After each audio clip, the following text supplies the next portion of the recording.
Gênesis, capítulo 6, a partir do versículo 1. Para a nossa breve, irmãos, vai ser bem breve a mensagem. Nós temos a ceia, temos a apresentação dos nossos novos membros. Gênesis capítulo 6, a partir do versículo 1, está dizendo assim: E aconteceu que, como os homens começaram a multiplicar-se sobre a face da terra, e lhes nasceram filhas, viram os filhos de Deus que as filhas dos homens eram formosas, e tomaram para si mulheres de todas as que escolheram. Então disse o Senhor: Não contenderá o meu espírito para sempre com o homem, porque ele também é carne, porém os seus dias serão 120 anos. Havia naqueles dias gigantes na terra, e também depois, quando os filhos de Deus entraram as filhas dos homens, e delas geraram filhos. Estes eram os valentes que houve na antiguidade, os homens de fama. E viu o Senhor que a maldade do homem se multiplicara sobre a terra, e que toda a imaginação dos pensamentos de seu coração era só má, continuamente. Então arrependeu-se o Senhor de haver feito o homem sobre a terra, e pesou-lhe em seu coração. Versículo 11: A terra, porém, estava corrompida diante da face de Deus, e encheu-se a terra de violência. E viu Deus a terra, e eis que estava corrompida, porque toda a carne havia corrompido o seu caminho sobre a terra. Então disse Deus a Noé: O fim de toda a carne é vindo perante a minha face, porque a terra está cheia de violência, e eis que os desfarei com a terra. Faze para ti uma arca de madeira de gofer, farás compartimentos na arca, e a betumarás por dentro e por fora com betume. Só até aqui para nossa breve meditação. Eu queria que você aplaudisse a Jesus, como é costume.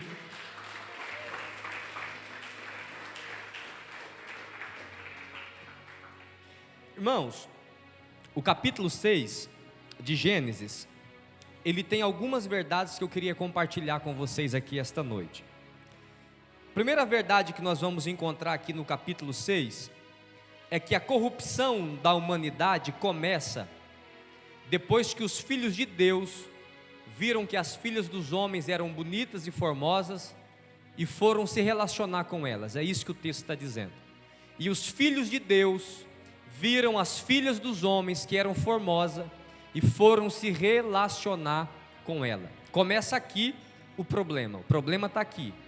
A partir deste relacionamento nasce filhos e filhas. A Bíblia diz que nascem homens gigantes, homens grandes, por causa desse relacionamento. E a partir de então a terra se enche de maldade, de homicídio e de violência.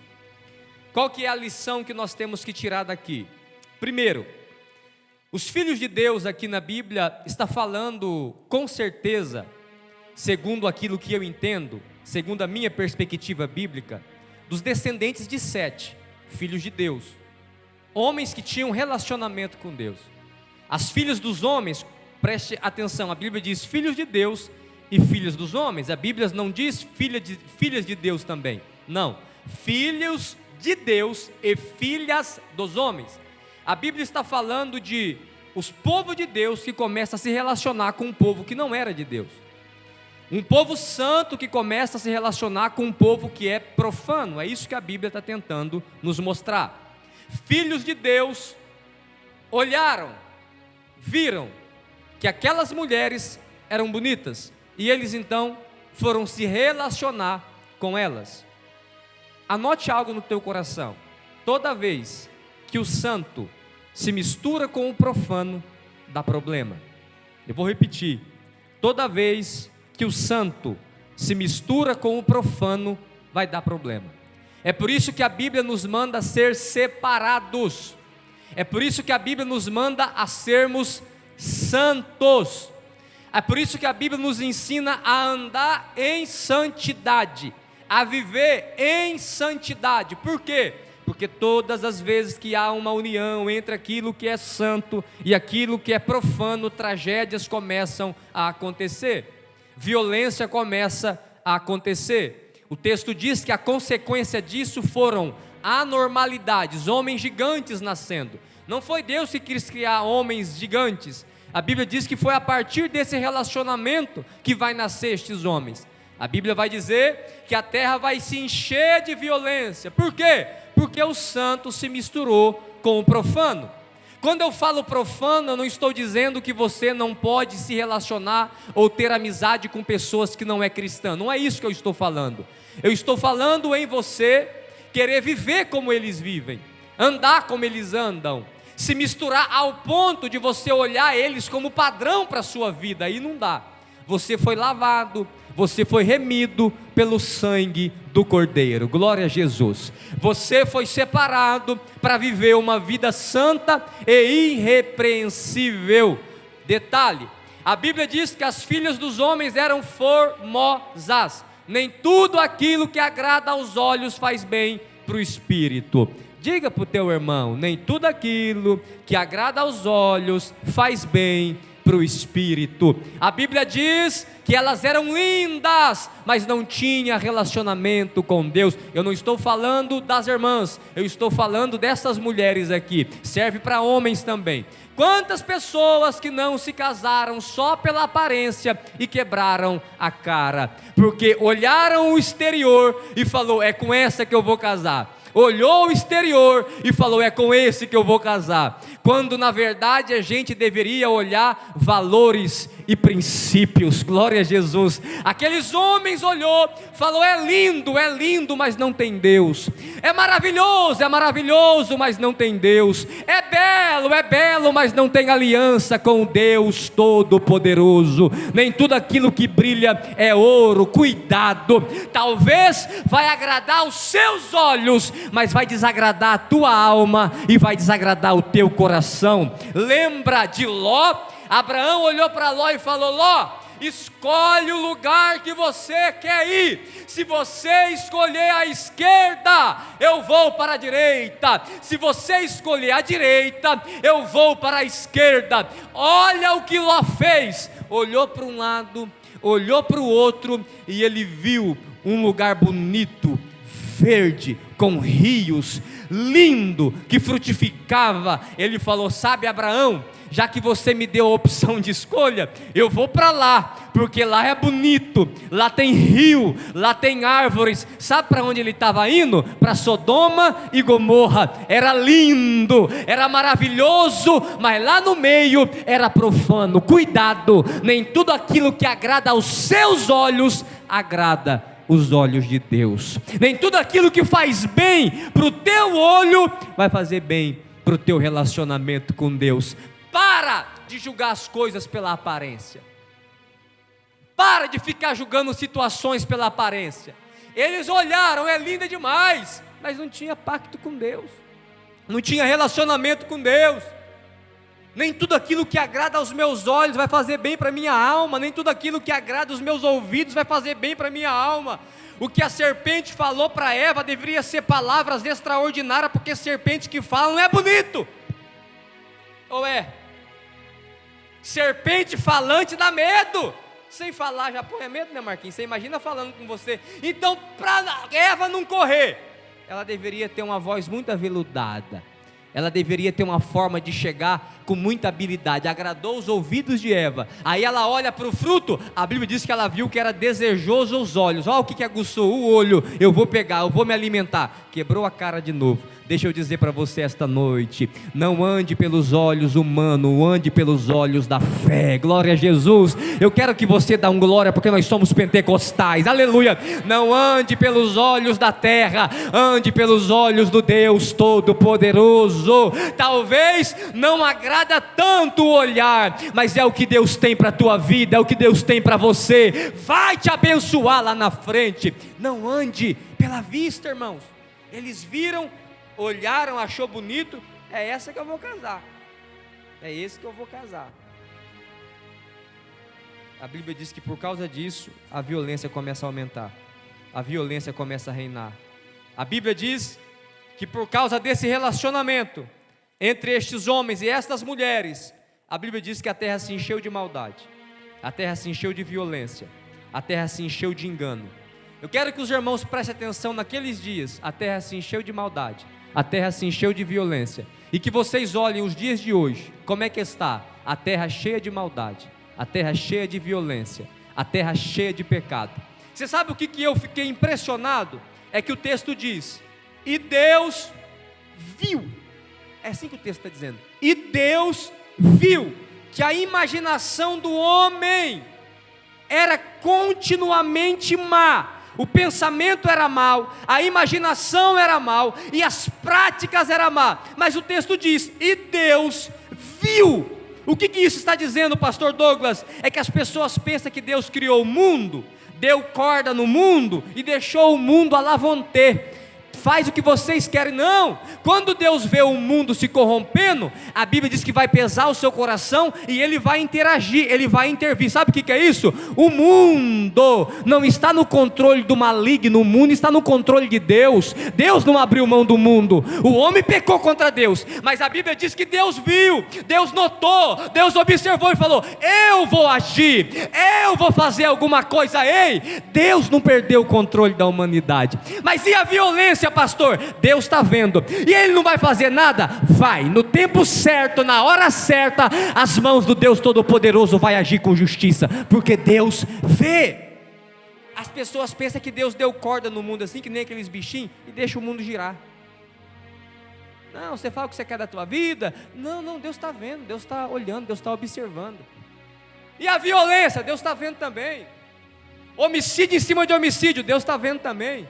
E a corrupção, Deus está vendo também.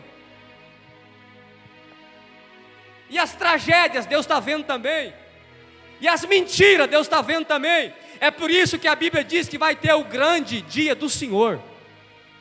Tem um texto na Bíblia que diz que vai ter um dia chamado grande e dia terrível do Senhor. Que dia é esse? É o dia que a ira de Deus vai ser derramada na terra. Para quê? Para poder julgar aquelas pessoas que cometem maldade, pilantragem, não se arrepende. É isso que Deus falou para Noé. Noé, o povo está mal, maligno, mas eu vou despejar a minha ira neste povo. Mas quem anda com Deus, recebe esta palavra, está isento de sofrer a ira divina. Glória a Jesus. Pastor, como é que eu faço para me livrar da ira futura?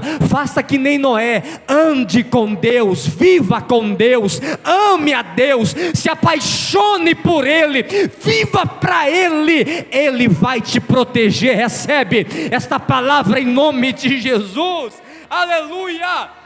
Deus é tão justo que Ele faz separação de quem é ímpio e de quem é justo. Ele não vai castigar os justos com os ímpios, ou castigar os ímpios com os justos. Noé anda com Deus, a terra está má. Deus sempre falou comigo nesse texto aqui. Por quê? Porque a gente tem mania de falar assim, sabe por que eu não consigo ser crente, pastor? Porque todo mundo em minha volta não é. Você não consegue ser porque você não quer. Eu não consigo ser firme porque na minha casa não tem ninguém firme. Eu não consigo ser crente, pastor, porque na minha família não tem um crente lá, só eu. É tão ruim. Noé só estava ele lá desfiel. E não é na família não, era na terra. Noé chegava aqui, prostituição. Chegava ali, um matando o outro a troca de nada. Chegava lá, suborno, corrupção. Chegava colar, maldição, miséria, desgraça, derrota. E ele, eu ando com Deus, eu vivo para Deus. Eu ando com Deus, eu vivo para Deus.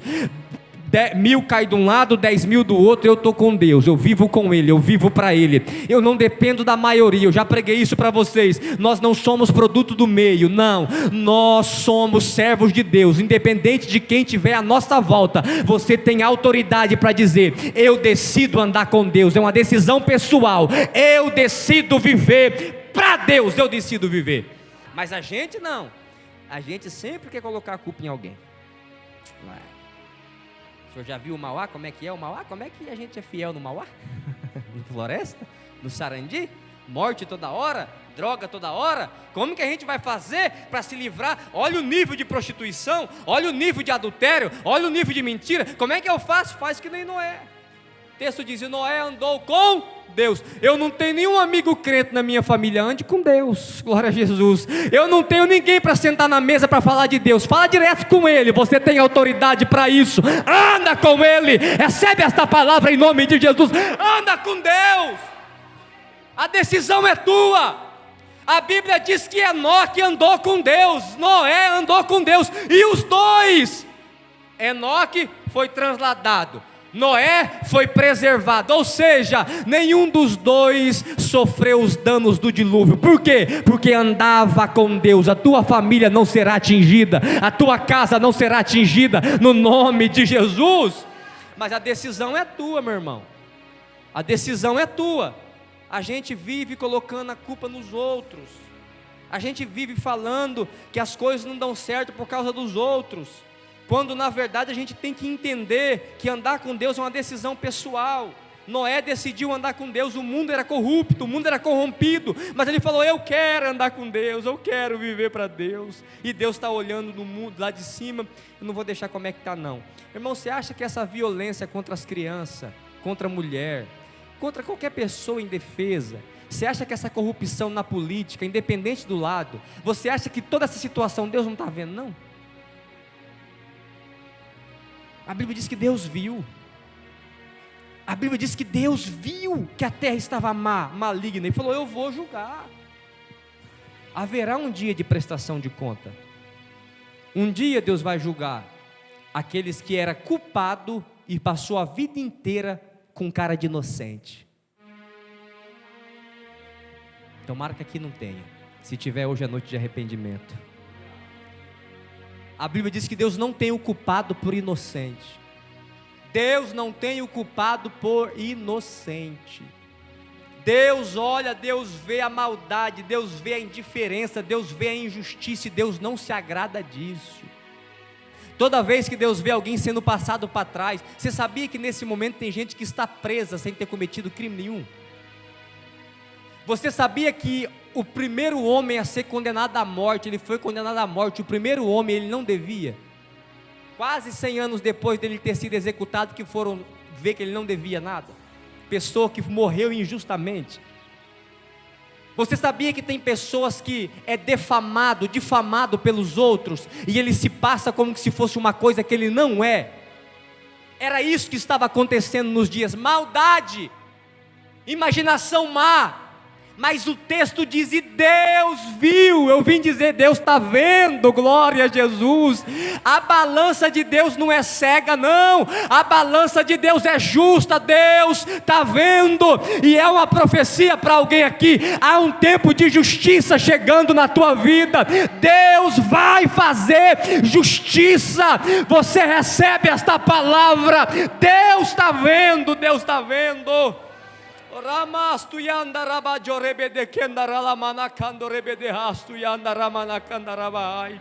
Deus está vendo, Deus está vendo, Deus viu, Deus vê, e Deus agiu e Deus agirá novamente.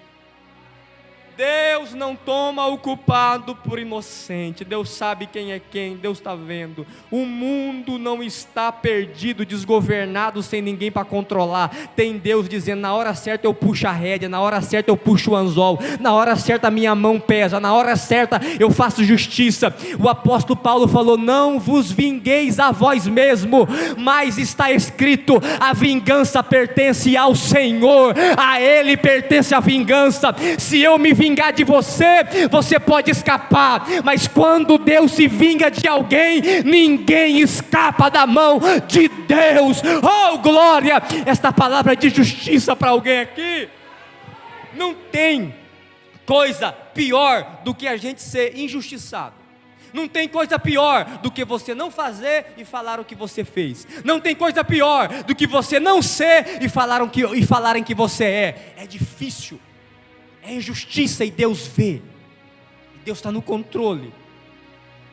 Existe aquele hino que Rujo Leão foi cantado aqui. Ele ama quê? E odeia. A gente pensa que isso é só espiritual, né? Não, irmão, quem mandou fazer cadeia foi Deus. Fazer uma cadeia, por quê? Porque a terra está cheia de violência e sangue. E quer que eu vou te dar uma informação aqui que vai deixar você pasmado? Sabe quem criou a pena de morte? Deus. Onde é que está escrito? Gênesis 1, o dia que você comer dessa árvore aí, você vai morrer. Quem que decretou aquilo? Foi quem, irmãos? Foi Deus. O apóstolo Paulo escreveu aos Romanos no capítulo 13: toda alma esteja sujeita às autoridades da terra. Por quê? Porque ela não carrega a espada em vão, ela é ministra de Deus para a justiça. Sabe o que é isso? Toda autoridade foi Deus quem estabeleceu. O que as autoridades fazem não é culpa de Deus, mas a autoridade em si foi Deus que estabeleceu. Sabe o que é isso? Deus ainda governa o mundo, glória a Deus, e governa a tua vida, aleluia. Para a gente encerrar, a Bíblia diz que a terra está cheia de violência, cheia de maldade, de engano, de corrupção, e Deus viu, Deus olhou, falou: vou agir, não aguento mais. A Bíblia diz que pesou o coração de Deus, Deus ficou com o coração pesado, então Deus resolve destruir aquele mundo. Como é que Ele destrói? Através do dilúvio. E a Bíblia diz que antes de Deus destruir, Deus vai chegar em Noé. Olha como que vale a pena andar com Deus, e vai falar: Noé, diz sim, Senhor, eu vou destruir o mundo. Noé, mesmo é. E você vai construir uma arca. Por quê? Porque você não vai fazer parte disso, Noé. A Bíblia diz que Noé andava com Deus. Pastor, vale a pena andar com Deus? Vale, lógico que vale. Por quê? Porque quem anda com Deus é amigo dele, e ele fala coisas para Noé que ele não falou para ninguém. Deus deu uma informação para Noé que Deus não deu para ninguém naquela época. Qual? O mundo vai acabar, Noé. Não se parece com nós hoje? Você carrega uma informação que o mundo talvez não saiba. Qual? Haverá um fim, haverá um dia de prestação de conta, e Deus deu essa informação para você, Deus deu essa informação para mim, Deus deu para Noé. Noé, haverá um fim, haverá uma prestação de conta, Noé. Um dia eu vou prestar conta com esse povo. E o que eu faço? Você vai construir a arca, até que esse dia chegue, você vai construir a arca. Eu quero que os irmãos entendam algo aqui. Por que Deus não livrou Noé de maneira sobrenatural? Por que Deus não pegou Noé com a mão dele assim e não falou: sabe de uma coisa, Noé, eu vou preservar você? Não, a Bíblia diz que Deus mandou Noé construir uma arca. Irmão, trabalhar na construção é fácil? Na de hoje é fácil? Não é. Tem bitorneira, tem furadeira, tem serra elétrica, tem máquina de solda, né? Tem de tudo, tem escada, tem andaime, tem elevador, tem de tudo hoje. Mas é fácil? Não. Imagina você trabalhar numa construção de uma arca há milhares de anos atrás. Você percebeu que Deus está falando com Noé? Noé, eu vou livrar você, você é justo, você anda comigo, você fala comigo, mas eu quero que você construa essa arca. A Bíblia diz que com 500 anos Deus fala com Noé, e com 600 Noé termina de construir a arca. Então demorou 100 anos de construção. Quantos anos? 100 anos de construção. 100 anos serrando madeira, 100 anos derrubando uma árvore, 100 anos colando, pregando, machucando o dedo, 100 anos carregando tora pesada, ele e a família dele. Por que Deus fez com que Noé ficasse 100 anos trabalhando para ele? Primeiro, Pedro fala em 1 Pedro capítulo 3, versículo 20, que estes dias eram os dias da longanimidade de Deus. O que é isso? Enquanto Noé construía a arca, aquele tempo que demorou, era a bondade de Deus para com os ímpios, para que eles olhassem Noé construindo e perguntassem para Noé: o que você está fazendo aí? Ele ia falar: eu estou fazendo uma arca. Por quê? Porque Deus vai destruir a terra. A partir dessa informação, eles se arrependessem.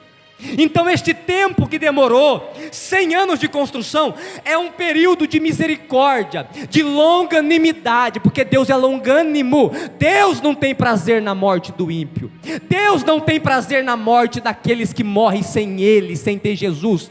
Então neste período, é um período onde Deus estava dando tempo para a humanidade se arrepender. E talvez tem pessoas aqui, que Deus está dando tempo para você se arrepender. Deus está dando tempo para você se arrepender, porque Deus é longânimo. Só que Noé demorou 100 anos para construir, e dentro de 100 anos a maldade só multiplicava, a maldade só aumentava, a maldade só ia para frente. Como é que Noé conseguiu ficar justo, santo, fiel nesses 100 anos? Porque se a gente está no meio, a gente acaba se corrompendo. Se a gente está no meio, a gente acaba se acostumando. Passaram-se 100 anos, E detalhe, irmãos, detalhe, daqui vai doer só um pouquinho.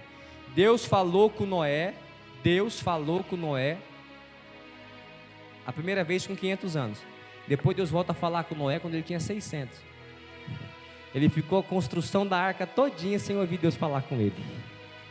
Ah, irmão, tem crente aí que se Deus não usar 4 profetas na semana para falar com ele não quer saber de Deus nunca mais. Não, ele visita 500 igrejas para ouvir Deus falar. Por quê? Porque ele acha que Deus é papagaio. O que Deus falou ontem não serve para hoje. Se Deus falou uma vez com você, vai até o fim, no nome de Jesus. A Bíblia diz que Deus falou com Noé, construa, depois Deus se recolheu, e está lá Noé. Você acha, irmão, que no decorrer desses 100 anos Noé não pensou, será que é Deus mesmo que falou comigo? 100 anos trabalhando? Mas Deus é fiel à tua palavra. Se Deus te fez uma promessa só, no começo da tua conversão, já descansa nele, aleluia, porque ele é fiel para poder cumprir. E a Bíblia diz que neste período Noé não se corrompe. Por quê? Porque Noé estava ocupado. Oh, glória a Deus. Que falta que faz uma ocupação na vida de algumas pessoas. Sabe por que ele não se corrompeu? Porque ele tinha alguma coisa para fazer. Como é que se corrompe? Trabalhando o dia inteiro na arca. Como é que dá tempo de parar para pecar? Trabalhando o dia inteiro na construção. Como é que dá tempo para pensar em falar mal da vida dos outros? Trabalhando o dia inteiro. Fala para mim, carregando coisa pesada. Não dá, né? Você já percebeu que as pessoas que mais dão trabalho na sociedade, as pessoas que mais dão trabalho na igreja, as pessoas que mais dão trabalho na família, são aqueles que não tem nada para fazer? Você já percebeu? Ele fica o dia inteiro imaginando um monte de coisa. Quem que eu vou atormentar hoje? Fulano deve estar falando de mim. Beltrano não para de destruir minha vida. Por quê? Porque a mente dele, a mente dela não tem nada para fazer. Irmão, se você pegar um preguinho, um martelo e ocupar a tua cabeça, não vai dar tempo de você ficar pensando bobagem. Quem trabalha o dia inteiro não tem tempo de se corromper. Em nome de Jesus, vamos arrumar alguma coisinha para fazer e parar de dar trabalho para os outros. Vamos arrumar alguma coisinha para fazer e parar de ficar toda hora tropeçando, caindo, indo para o mundo, desviando. Não, vamos arrumar uma arca. Quando eu pego alguma coisa para fazer na obra de Deus, eu não tenho tempo em pensar em parar, eu não tenho tempo para pensar em desistir, eu não tenho tempo para falar mal de ninguém, eu não tenho tempo para ver os defeitos da igreja. Por quê? Porque eu estou envolvido com a arca, aleluia. Quem pode aplaudir ao nome de Jesus? Quais que são as pessoas que dão mais trabalho na sociedade? Fala para mim. Não tem o que fazer.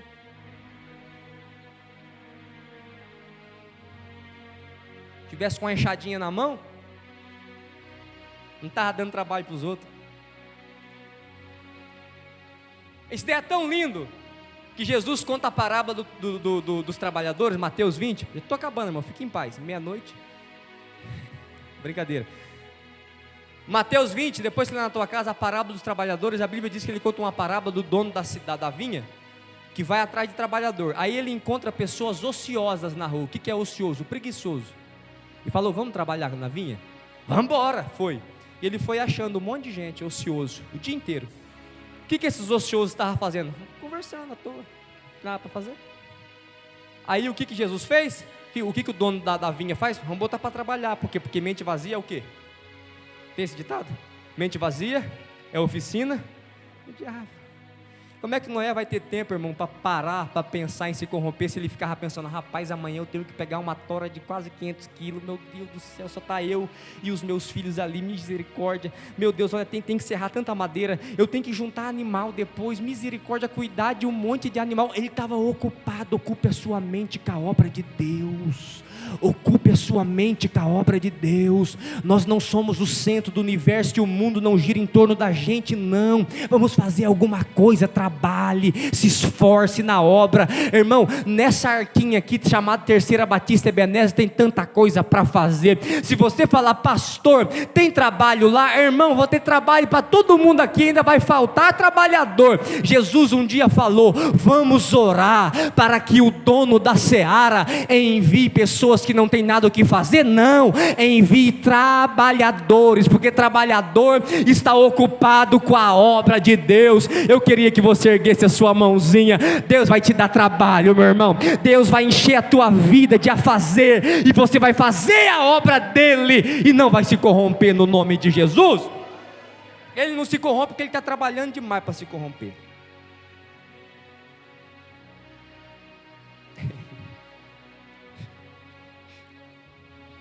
A Bíblia diz em Neemias, no capítulo 6, no versículo 3, que Neemias está trabalhando, aí vem Sambalate, Tobias manda um mensageiro, manda ele vir aqui conversar com a gente.